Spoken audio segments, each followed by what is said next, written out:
Hi, good morning, dear students. We are at the end of our second chapter. So, we are discussing now some of the additional problems from the area of cost of capital. The important topics we are covering today is cost of redeemable debt in installments, cost of existing debt, cost of zero coupon bond, cost of floating rate bond, and cost of inflation adjusted debt, that is a real cost of debt. These are the areas that we are discussing now. We are going through the problems in these areas. So the first area we will discuss is cost of debt redeemable in installments, that is the debt amount, the debenture or bond amount will be repaid in installments. Let us go through an example. A company issue 5-year 14% debentures of 1000 each, amortized over its life. Here it is amortized, it is repaid over its life, that is it is repaid in 5 years because it issues 5 years debentures. Okay, the present market price of the debenture is 1046.59. നിലവിലുള്ള അതിൻ്റെ വില തരികയാണ്, market price തരികയാണ് 1046.59. Okay, find cost of debt. Here 14% അല്ല cost of debt എന്ന് പറയുന്നത്, അത് interest payment ആണ് 14%. But actually here it is repaid in 5 instalments, that is out of 1000 we will pay 200 each year as redemption value. It is repaid in 5 equal installments. So here we have to find, first task is to find a cost percentage using trial and error method. How we can find trial and error method? Here we will provide these columns. Year, first column, second interest column, third principal column, then total cash inflow column, then next PVF PV. Okay, then first year, in the case of first year the interest paid is 140, that is 1000 into 14%, 140. Principal amount is 200 every year because 1000 divided by 5, it is paid in 5 years, so it is 200. So total inflow to the debenture holder is 340, 140 plus 200, 340. Okay, then I will assume some rate. It can be calculated using trial and error method, so we may assume a rate. For example, I assumed 12%. Okay, and the PVF at the rate of 12% for the first year is 0.893. Then 340 into PVF is equal to PV, total inflow into PVF is equal to PV 303.62. Likewise in the second year interest is 112. എന്താ രണ്ടാമത്തെ വർഷം interest കുറഞ്ഞു പോയത്? 14% is paid not on 1000 but it is paid on 800. ഇനി outstanding amount 800 ഉള്ളൂ. Third ഇയറിൽ outstanding amount 600 ഉണ്ടാവുള്ളൂ, അപ്പോൾ വീണ്ടും ഇൻട്രസ്റ്റ് എമൗണ്ട് 84 ആയി കുറയും. ഓക്കെ, പ്രിൻസിപ്പൽ എമൗണ്ട് കോൺസ്റ്റൻ്റ് ആണ്. ടോട്ടൽ ഇൻഫ്ലോ, ഓരോ വർഷത്തെ ഇൻഫ്ലോ എടുക്കുന്നു. നമ്മൾ 12% അസ്യൂംഡ് ഫിഗറാണ് 12%. 12% PVF എഴുതി PV കാൽക്കുലേറ്റ് ചെയ്തു. ഇങ്ങനെ 5 വർഷമാണ് റിഡീം ചെയ്യുന്നത്. 5 വർഷത്തെയും ഇൻട്രസ്റ്റുകൾ, principal, total inflow, PVF PV. Okay, then we will total this PV. ഈ PVയെ നമ്മൾ ടോട്ടൽ ചെയ്യും അല്ലേ. പ്രിൻസിപ്പൽ 1000 രൂപ തിരിച്ചു കൊടുക്കുമ്പോഴേക്ക് നമ്മൾ ഇൻട്രസ്റ്റ് അടക്കം വരുന്ന PV 1046.59 ആണ്. ഓക്കെ, നമ്മൾ ആ ക്വസ്റ്റ്യനിൽ നോക്കുക. The present market price of the debenture is 1046.59.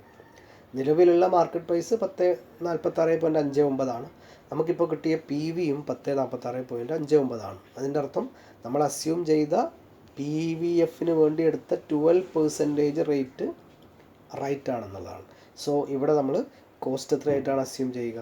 Answer എന്ന് പറയുന്നത് 12% ആണ്. കാരണം 12%ൻ്റെ PVF ഇങ്ങനെയാണ് ചെയ്തത്. അപ്പം അതുകൊണ്ട് തന്നെ നമ്മൾ അല്ലേ പ്രോബ്ലം ചെയ്യുമ്പോൾ നമ്മൾ ചെയ്യേണ്ടത് ഏകദേശം ഒരു ധാരണ എടുത്തിട്ട് നമ്മൾ 2, 3, 4 റേറ്റുകൾക്ക് വേണമെങ്കിൽ PVF PV 12%, PVF PV 8%, PVF PV 14%, ഇങ്ങനെ നമുക്ക് കുറേ കോളംസ് പ്രൊവൈഡ് ചെയ്തിട്ട് കുറേ PVFും PV പല റേറ്റിലുള്ള PVFും PVയും എഴുതുക.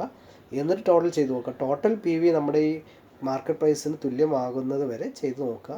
ഏത് റേറ്റിലാണോ തുല്യമാകുന്നത്, that is the cost of debt redeemable in installments. Okay, then the second area is cost of existing debt. നിലവിലുള്ള ഒരു ഡെറ്റിൻ്റെ, അതായത് പുതുതായി ഇഷ്യൂ ചെയ്യാൻ പോകുന്നതാണ് നമ്മൾ എല്ലാ പ്രോബ്ലംസും ചെയ്യാറുള്ളത്. But in case of this case we are calculating the cost of an existing debt. For example, a company has 16% debentures of 100 each outstanding on 15/7/2020 അല്ലേ, 15-ാം തീയതിയുടെ, അതായത് ഈ മാസം 15-ാം തീയതിയിൽ 16% ഡിബഞ്ചേഴ്സ് ഉണ്ട്, 100 രൂപയാണ് അതിൻ്റെ value. To be redeemed on 31st December 2020, അടുത്ത ഡിസംബറിൽ റെഡീം ചെയ്യാനുള്ളതാണ്. New debentures could be issued at net realisable value of 90 each on 1/1/2016. ഈ ഡിബഞ്ചർ പുതുതായി ഇഷ്യൂ ചെയ്തത് 1/1/2016 അന്ന് കിട്ടിയ വാല്യൂ എത്രയാണ്? 90 ആണ്. Find current cost of existing debt. നിലവിലുള്ള ഈ ഡെറ്റിൻ്റെ കോസ്റ്റ് കാണിക്കില്ലേ. ഇങ്ങനെ ക്വസ്റ്റ്യൻ തന്നു കഴിഞ്ഞാലും we will calculate using the cost of debt capital as cost of redeemable debt.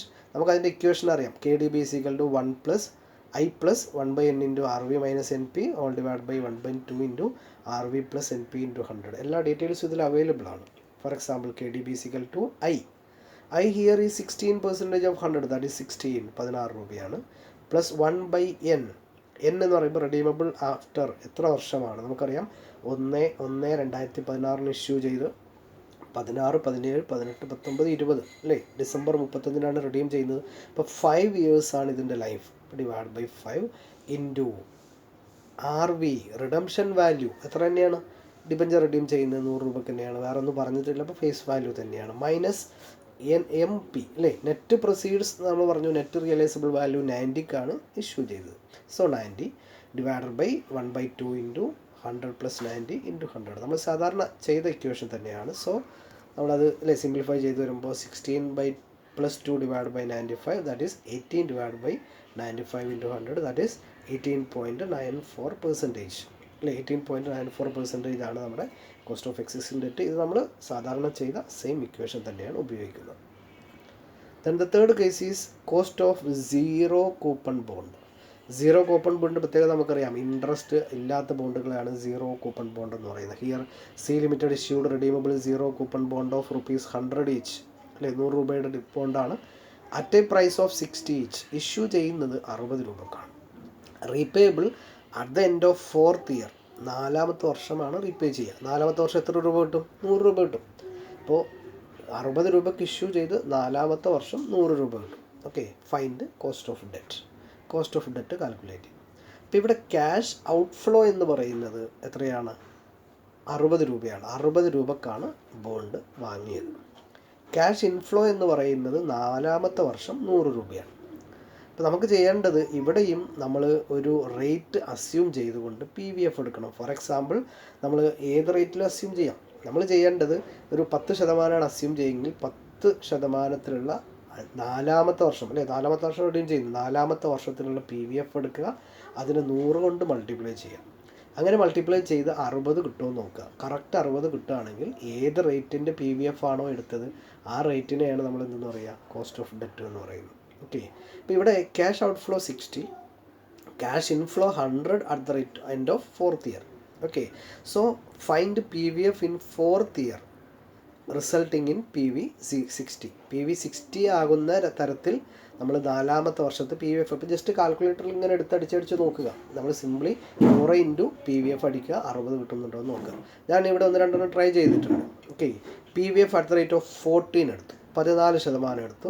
4th year ആകുമ്പോൾ അതിൻ്റെ PVF വരും 14%-ൽ 0.592 ആണ്. അപ്പോൾ PV എത്ര വരും? PV 59.2 വരും. അതായത് 100 ഇൻറ്റു 100 ആണല്ലോ ക്യാഷ് ഇൻഫ്ലോ, ഇൻറ്റു 0.592, അപ്പോൾ 59.2. കറക്റ്റ് 60 കിട്ടിയില്ല. അപ്പോൾ എന്ത് ചെയ്യണം?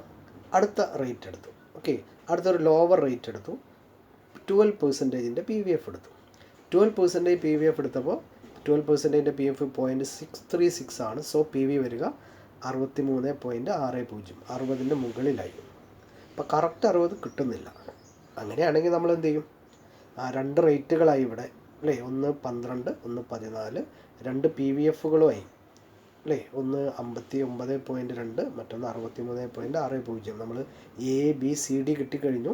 ഇനി നമ്മൾ ഇൻ്റർപൊലേഷൻ ടെക്നിക്ക് അപ്ലൈ ചെയ്യാം. A + C / C - D × B - A. Okay, interpolation technique apply ചെയ്ത് കഴിഞ്ഞപ്പോൾ കിട്ടിയ റേറ്റ് 13.64 ആണ്. ഓക്കെ, അപ്പോൾ ഈ പ്രോബ്ലംസിലൊക്കെ നിങ്ങൾ ചെയ്യേണ്ടത് നിങ്ങളുടെ വക ഒരു ഫിഗർ അസ്യൂം ചെയ്തുകൊണ്ട് ആ പ്രോബ്ലം കൂടി ഒന്ന് നോട്ട്ബുക്കിൽ ചെയ്ത് നോക്കുക. ഓക്കെ, എന്തെങ്കിലും സംശയം ഉണ്ടെങ്കിൽ ടെക്സ്റ്റ് ചെയ്യാം. Okay, next cost of floating rate bond. It is very simple. A limited issued bond of 1000 each at a prime lending rate plus 2%. Rate എന്ന് പറയുന്നത് PLR-ഉം 2%. PLR is 6%. Prime lending rate എന്ന് പറയുന്നത് 6% ആണ്. അഡീഷണൽ റേറ്റ് 2% ആണ്. Calculate cost of debt assuming 50% tax rate. Okay, ഇപ്പോൾ KDB is equal to PLR plus additional rate. വളരെ സിമ്പിളാണ്. PLR-ഉം അഡീഷണൽ റേറ്റും കൂടി ആഡ് ചെയ്ത് കഴിഞ്ഞാൽ 6 + 2 = 8%. ഇതാണ് KDB, cost of debt before tax. Cost of debt after tax is equal to KDB × 1 - T. 8% × 1 - 0.50 = 4%. Okay, ഇതാണ് cost of floating rate bond. Simply ആ ഒരു പ്രൈം റേറ്റിനോട് കൂടി അല്ലെങ്കിൽ സിമ്പിൾ റേറ്റിനോട് കൂടി അഡീഷണൽ ഇൻഫ്ലേഷൻ റേറ്റ് കൂടി ആഡ് ചെയ്യുക. Okay, then next cost of inflation adjusted debt. Inflation adjusted debt അല്ലെങ്കിൽ റിയൽ കോസ്റ്റ് ഓഫ് ഡെറ്റ് എന്ന് പറയുകയാണെങ്കിൽ it is calculated using the equation 1 + nominal rate divided by 1 + inflation rate -1. നമ്മൾ ചെയ്യേണ്ടത് 1 + nominal rate. Nominal rate എന്ന് പറയുമ്പോൾ actual cost എത്രയാണോ ആ റേറ്റാണ് നമ്മൾ കൺസിഡർ ചെയ്യുക.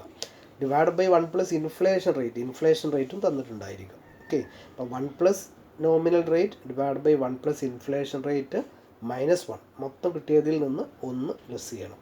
Okay, then let us go through example. Nominal return on a stock is 12% and inflation rate is 4%. Find the real cost of debt. Here real cost is equal to 1 + nominal cost എന്ന് പറയുന്നത് 12% ആണ്. അപ്പോൾ 1 + 0.12. Okay, all divided by 1 + 0.04 അല്ലേ. 0.4 എന്ന് പറയുന്നത് inflation rate ആണ്. ഏറ്റവും അവസാനമാണ് -1. ഓക്കെ, അപ്പോൾ നമുക്ക് കിട്ടാം 1.12 divided by 1.04 -1. Okay, 1.077 -1 = 0.077.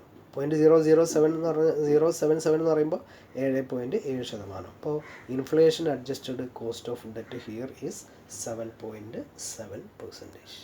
Okay, thank you very much.